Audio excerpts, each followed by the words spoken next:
আর gift পরিদর্শন করছে। রিম্পি এখন সব গিফটগুলো। হাই ফ্রেন্ড, আমি রিঙ্কু।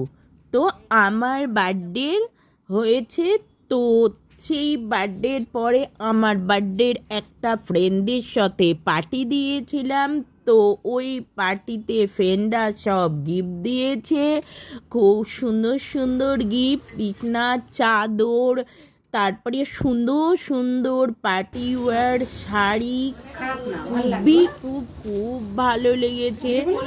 তো তাছাড়াও আদার রূপোর গণেশ, তো রূপোর গণেশ অনেক অনেক গিফট রয়েছে, ব্যাগ, তো এইদিকে ব্যাগ রয়েছে, কাচের কাপ রয়েছে, তো কাচের কাপও গিফট দিয়েছে একটা ফ্রেন্ড। তো নানা ধরনের গিফট রয়েছে। তো